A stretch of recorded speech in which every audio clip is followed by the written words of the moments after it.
Hello again, this is John Alexis Guerra Gomez, and these are going to be the contents on HTML and CSS. Specifically, this week we want to start with HTML for our web development course. So let me switch in here to the browser. Remember that you can always find the class page here, just going to johnguerra.co/classes.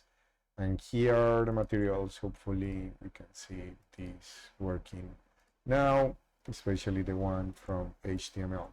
To add an extra step in there.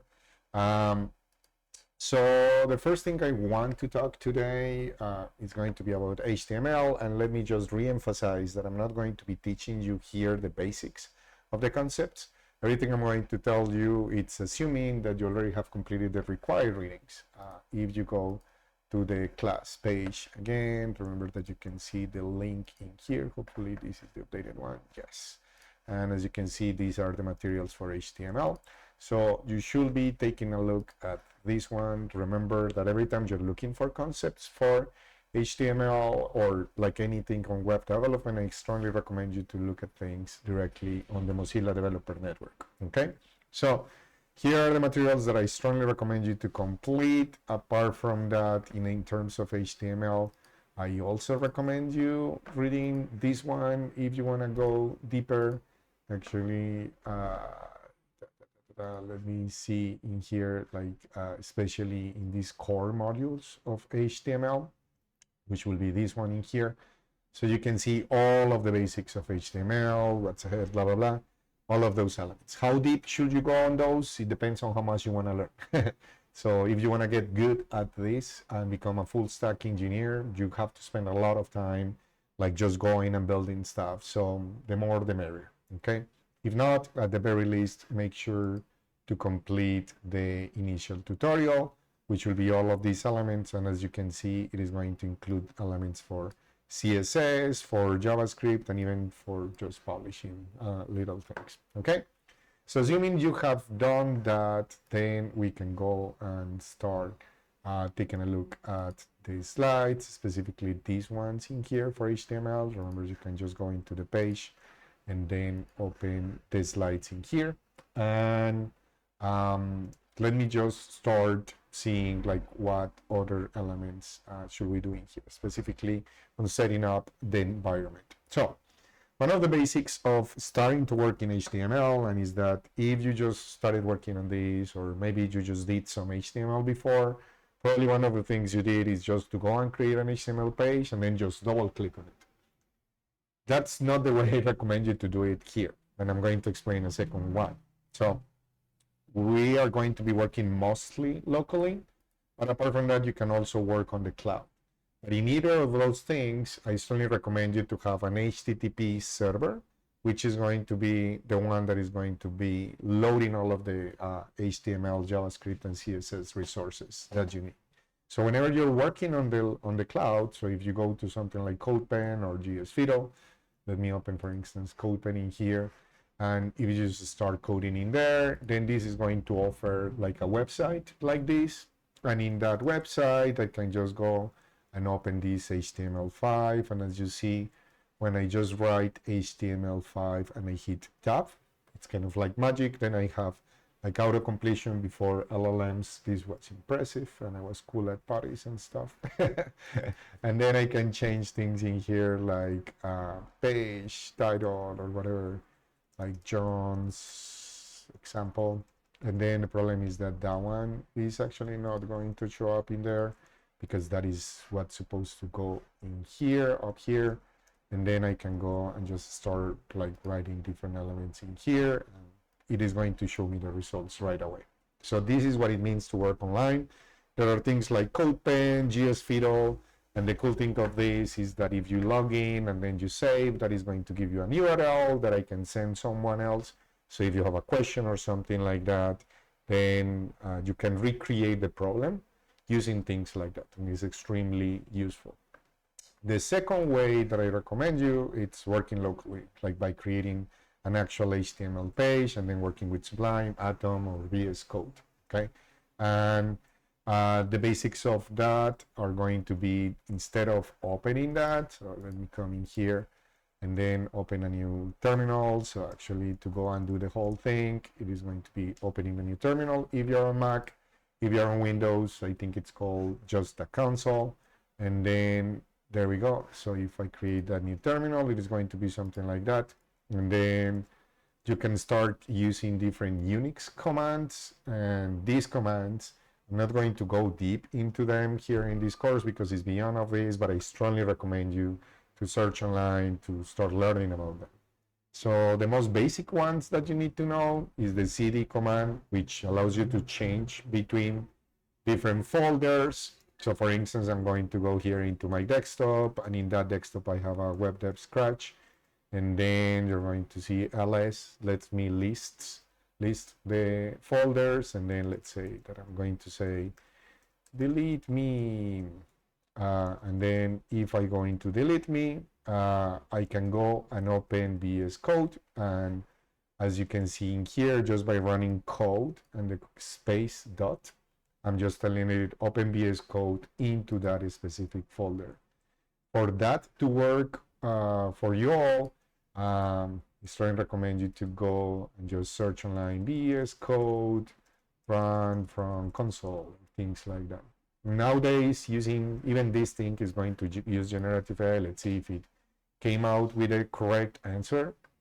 It seems about right. Just be aware every time you're looking something that is coming from generative AI, just be aware that it might be hallucinating and then lying to you. So instead, what I always recommend is trying to go to the original source and then following the steps that are mentioned in there. Hopefully this will help. Chan, command line option, opening folders, launching for command line. You can do this, open a terminal command prompt, find navigate, and then just use code. User must run a command, shell command, install code, command in path to read the macOS setup guide. So in this case, it's going to be this.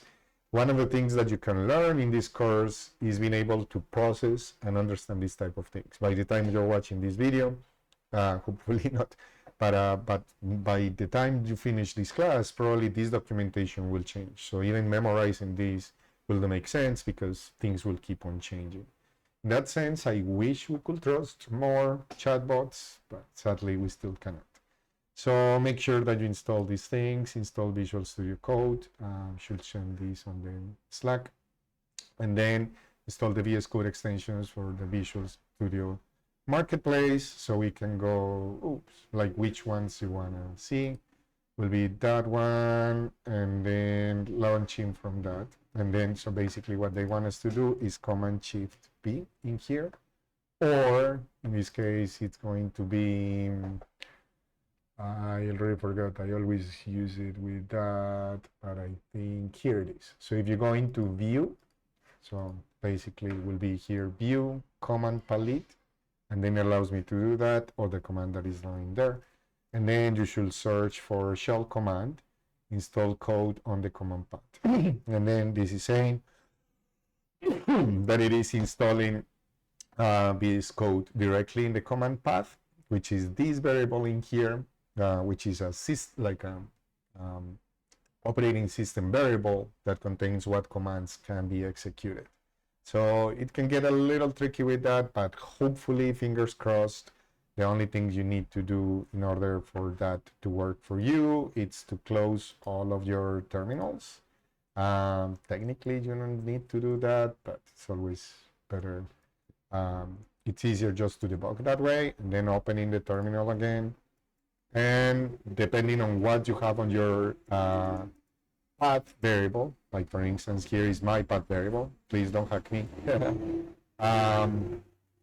You can decide what to run, like it is going to find what to run. So in this case, this command tells me where is the executable of this code, and I have it in user local bin, and since user local bin somewhere, it's one of the paths, or yes, the folders that it's actually on my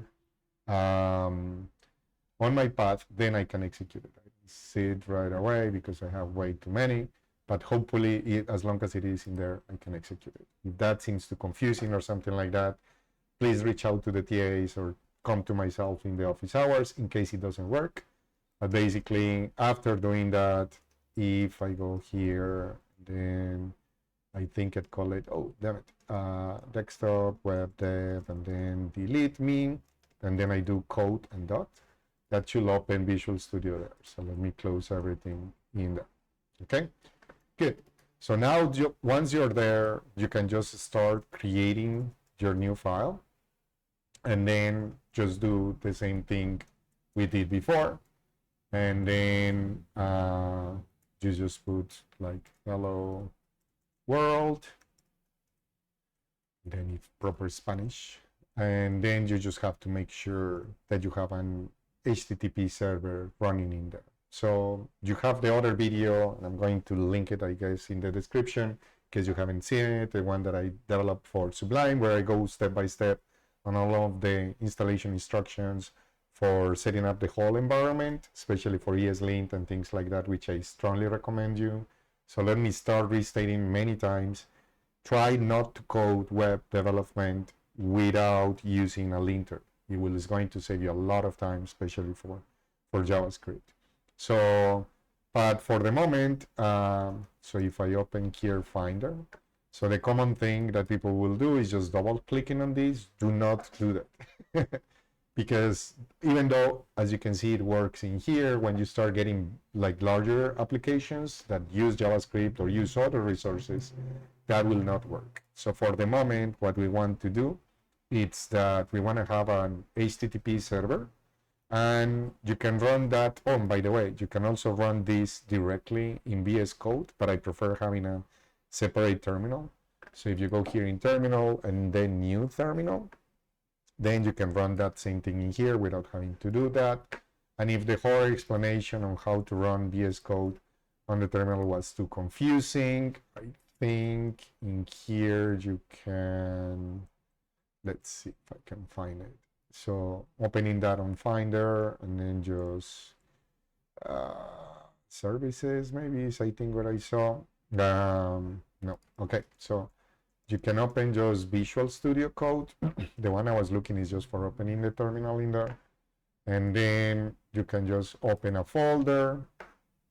And then we go to desktop, WebDev Scratch, and then here is the delete me that I just created. And then you just go from there. So there is always alternatives for you to work, okay? Then for running this, let me close this terminal and then come to the other one. And what I want to do is that I want to run an HTTP server where I can actually run that. So for running that HTTP server, we have multiple alternatives. In the other video, I explained that, but in a nutshell, really quickly, in case you haven't watched that, basically you need to have Node.js installed, and then you can get that in here, just Node.js, and then just get this one. Although if you want to go further, I strongly recommend you using MVM, which is this one, for installing multiple versions of Node. And I know it seems complicated, but bear with me, it isn't that bad. And then once you have Node installed, then you should be able to do something like this, which tells me that I have the latest version. Although let me see what is the current version. Yes, so basically you should have, like if you're taking this thing now in fall 2025, like version 22 of Node, which is the long-term version, which means long-term support version. Try not to get the latest version, like the current, because that one is going to keep changing, and it might have things that we don't support in the class. Oh, actually, I love this. Yeah, actually, this way of installing seems way better. Oh, beautiful. Oh, so they are actually recommending MVM right away. In any case, once you have a node, then you also get another command, which is called npm.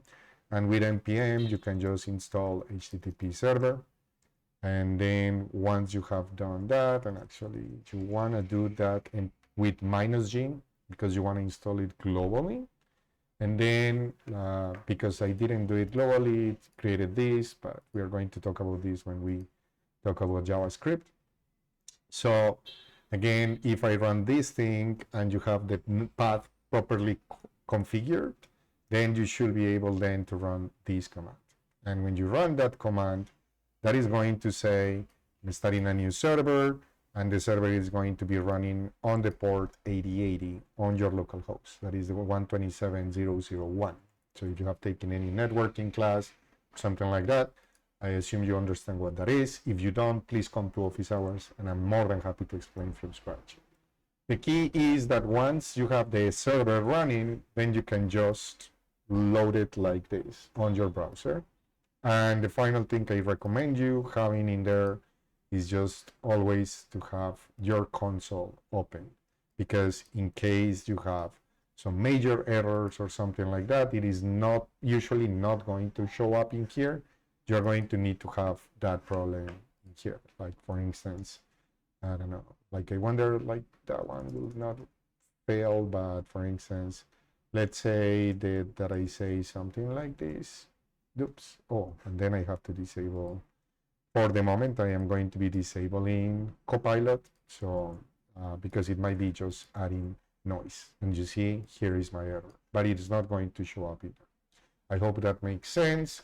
And we are going to see a little bit more of that in a second. But then the first thing is setting up that environment. You can run things on the cloud, or you can run things locally. I strongly recommend you running things locally unless you're sharing things online. So as I mentioned, this is good for that. GS Virul is a good one. CodePen has been earning my heart recently, but like there have been in the recent years a lot of bigger ones that can even run React and things like that. I think like Replit and many others that you can have. Okay, so I do have these things in there. And then the other one that I wanted to say is that when you're running things locally, the only reason why I'm using VS Code in here and not Sublime, which is my favorite editor, even though this one is way more heavy, it's because I can use GitHub Copilot, which I want to give you some hints on how to use it in here. Okay, so let me get rid of this. And then finally, here is the video that I was referring to. So make sure to complete that as well. Okay, so let me stop in there. And then in the next video, I'm going to explain to you how to create like a very basic HTML page. Okay.